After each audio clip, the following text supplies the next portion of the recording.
Alors, hier, j'ai fait une funéraille à Pont-Rouge. J'ai été concélébré, en fait, à une funéraille. C'était mon cousin Jean-François, qui est prêtre, qui présidait.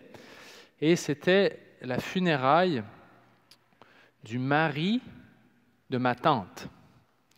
Alors, ma tante, elle était mariée une première fois, une première noce, et son premier mari est mort à l'âge de près de 75 ans. Elle-même était autour de 70. Quelques années ont passé, elle a rencontré un autre homme et elle a choisi de se remarier à l'Église, alors à l'âge de plus de 75 ans, avec son mari qui devait avoir près de 80 ans. Alors, ils se sont mariés et son deuxième mari est mort la semaine dernière à l'âge de 93 ans.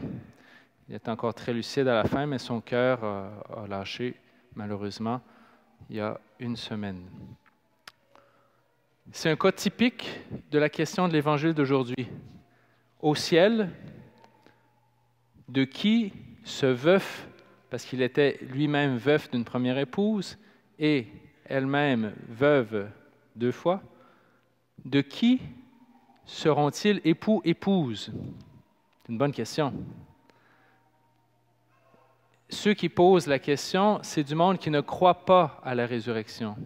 Jésus répond dans un premier temps en disant simplement que la question est mal posée. Pourquoi?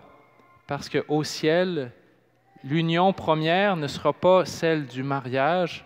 Il y aura d'une certaine façon un mariage au ciel, mais ce sera le mariage de Dieu avec l'humanité. Ces mariages humains ici qu'on vit sont réels, mais ils sont une image du grand mariage, de la noce des noces que Dieu veut célébrer, où le Christ sera l'époux, l'humanité l'épouse.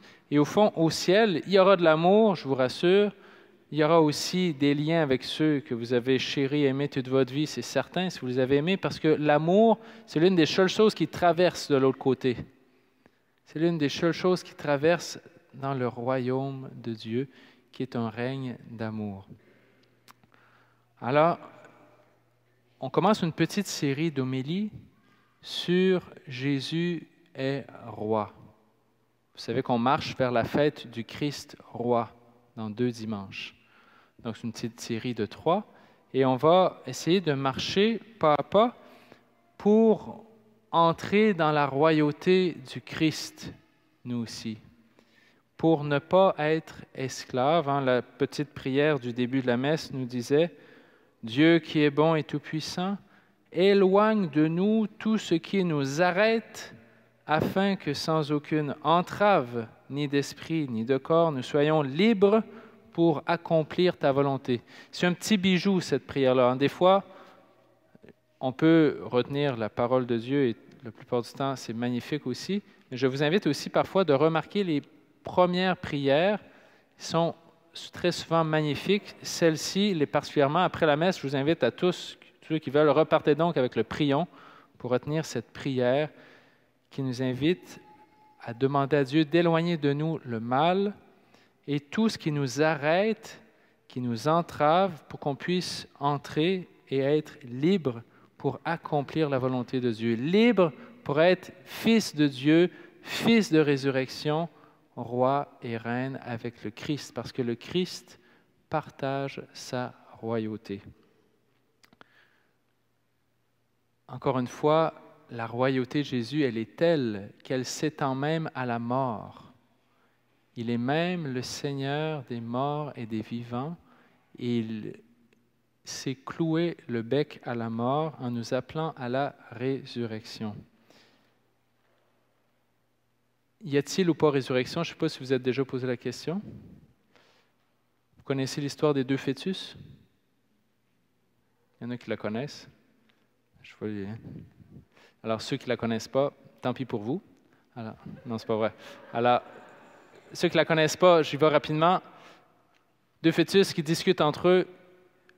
Un est tout content, il dit, on est-tu bien ici? Il fait chaud, on est nourri, puis on n'a rien à faire. On n'a rien à faire, la nourriture vient à nous toute seule, tout va bien. Puis là, un se met à avoir des petites questions existentielles, un peu philosophiques, qui se posent dans le ventre de sa mère. Il dit à l'autre, « Hey, ça sert à quoi notre vie ici? » penses-tu qu'il y a une vie après ce qu'on vit là? L'autre, il dit, bon, tu te poses trop de questions. On est bien ici, tout va bien. On est nourri, il fait chaud. Ouais, mais ça me travaille. Ah, tu sais, il n'y a jamais personne qui est revenu. Moi, je pense qu'il n'y a rien après là. Bon, je vais m'arrêter là. Nous, on sait qu'il y a une personne qui est revenue, le Christ. Il est revenu. Il nous a dit, il y a une vie après la mort. Et il dit, ceux qui sont jugés dignes d'avoir part au monde à venir et à la résurrection des morts. Pour y avoir part à cette vie après la mort, il faut en être jugé digne. Comment faire pour être jugé digne de cette vie? Eh bien, seulement les gens libres entreront dans ce royaume de gens libres. Les gens libres et vivant de la charité. Parce que le règne de Jésus-Christ, c'est un règne de charité et de vérité. Donc, ce soir, je vous invite à réfléchir sur 2 points. Est-ce que je vis de charité et de vérité avec tout ce que j'ai reçu de Dieu?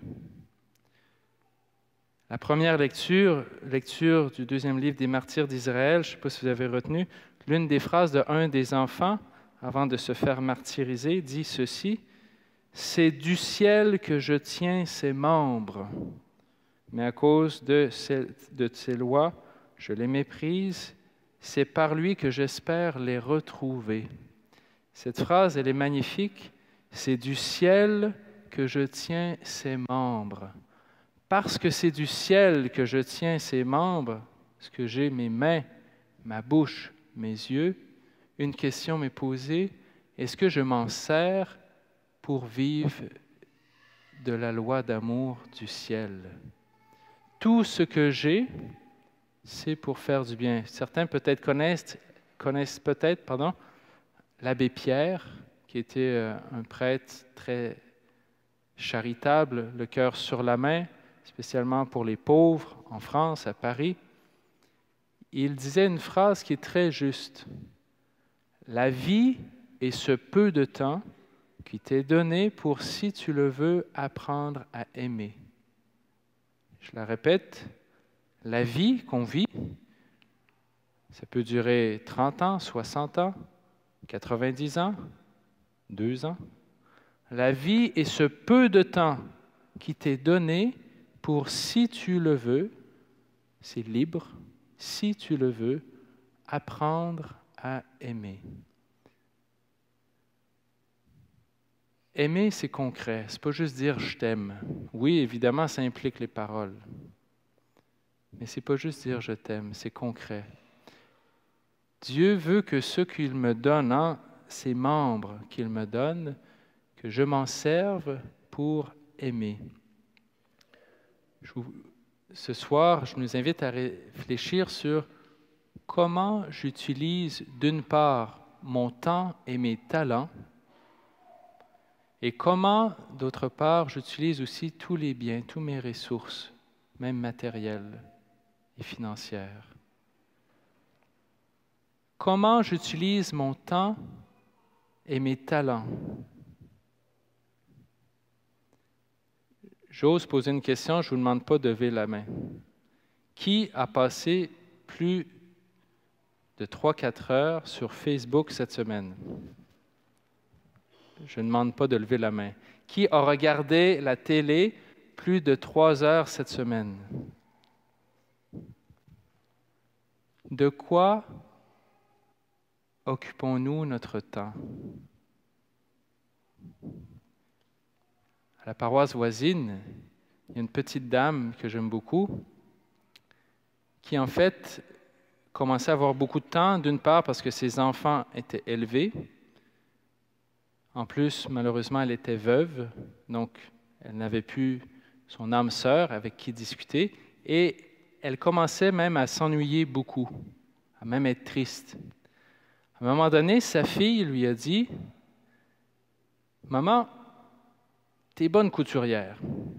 Pourquoi tu n'utiliserais pas tes talents pour faire de la couture, comme tu as faisais. Tu nous as fait tellement de vêtements, des mitaines, des tuques. Puis pourquoi tu ne ferais pas du bien avec ça? Pourquoi tu ne l'en donnerais pas? Cette idée a germé dans son cœur et elle s'est mise à ramasser des chandails de laine, des vieux chandails. D'ailleurs, elle en ramasse encore. S'il y en a qui ont des chandails à donner, vous pourrez me les donner.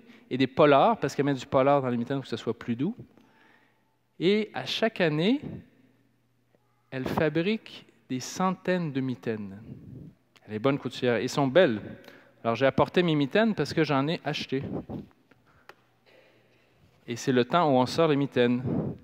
Donc, moi, j'ai mon manteau brun, donc j'ai pris des mitaines brunes, mais je vous rassure, des mitaines bien colorées et sont très chaudes.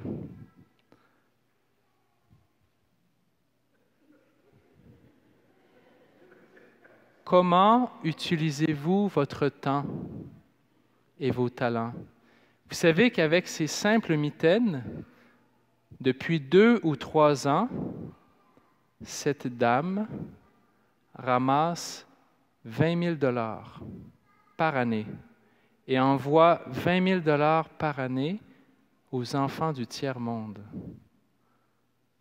Ces mitaines-là, ça l'a fait ressusciter dans sa joie. Elle était triste, elle a retrouvé la joie. Et en plus, ça met de la joie autour. Sa joie, ses talents, elle s'en sert pour faire du bien.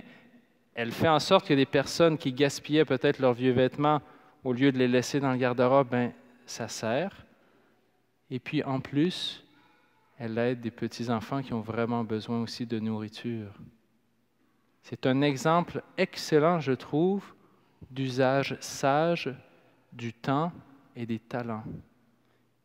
Je vous pose une question. Que faites-vous de vos talents? Pour qui vous en servez-vous? Est-ce que vous en servez aussi un peu? Évidemment, nos talents sont un peu pour nous aider, nous-mêmes. Aime ton prochain comme toi-même. Mais nos talents sont aussi là pour aider notre prochain, comme nous-mêmes. Et aussi pour faire des œuvres pour Dieu. Ici, dans cette messe, il y en a beaucoup qui utilisent leurs talents pour Dieu. Merci à nos choristes. Merci à nos guitaristes et nos pianistes. Merci aux autres qui œuvrent discrètement. Nos talents, notre temps pour Dieu, pour les autres. On n'est pas fait juste pour être replié sur nous. Hier, comme je le dis, mon deuxième point, qu'est-ce qu'on fait de nos ressources?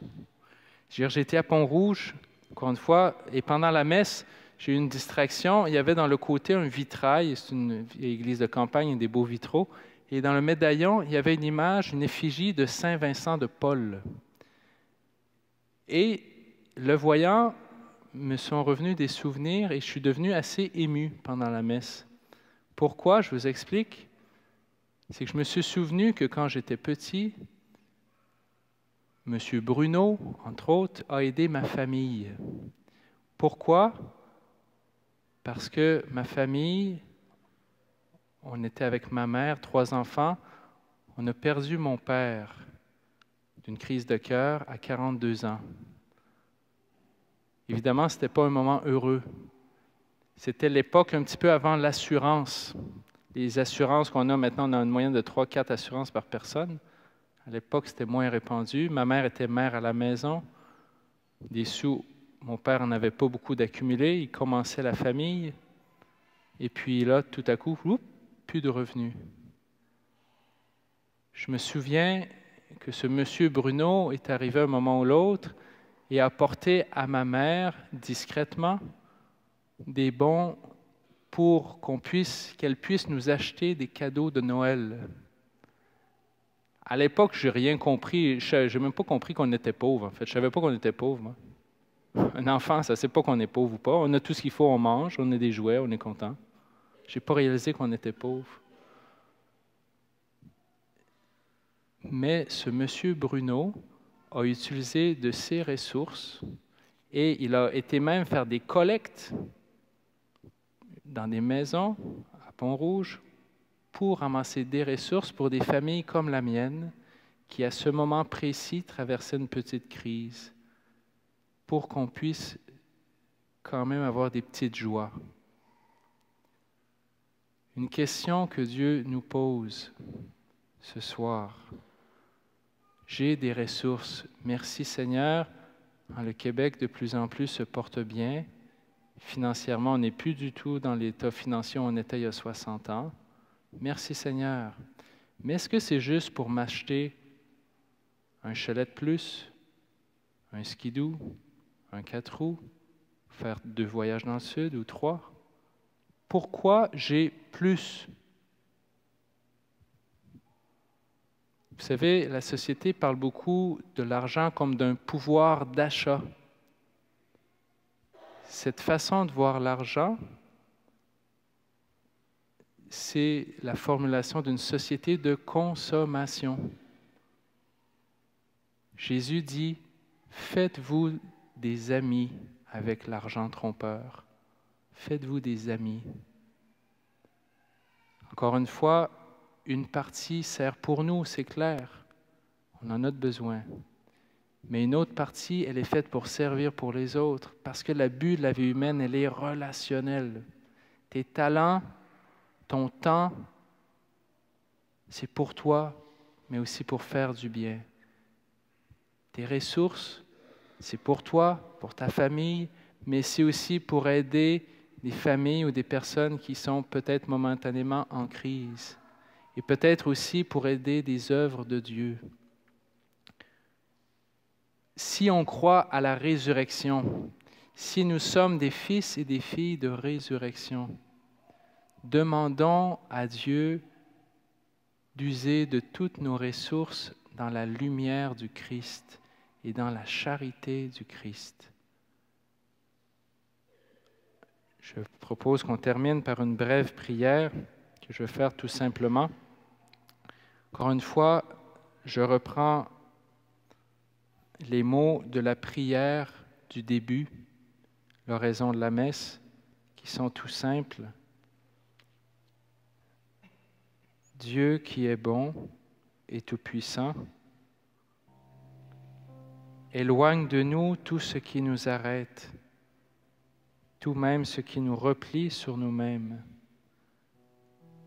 afin que sans aucune entrave, ni d'esprit, ni de corps, nous soyons libres pour accomplir ta volonté. Oui, Seigneur, c'est du ciel que je tiens tous ces membres que tu m'as donnés, ma bouche, mes yeux, mes talents, mes ressources. Seigneur, fais que tout ce que tu me donnes serve à l'amour, parce que la seule chose qui va traverser de l'autre côté pour la vie éternelle, c'est l'amour dont j'aurais aimé. Oui, Seigneur, apprends-moi à me faire des amis avec l'argent trompeur. Apprends-moi à te glorifier, à chanter tes louanges avec tous mes talents. Béni sois-tu, Seigneur, et prends pitié de nous. Amen.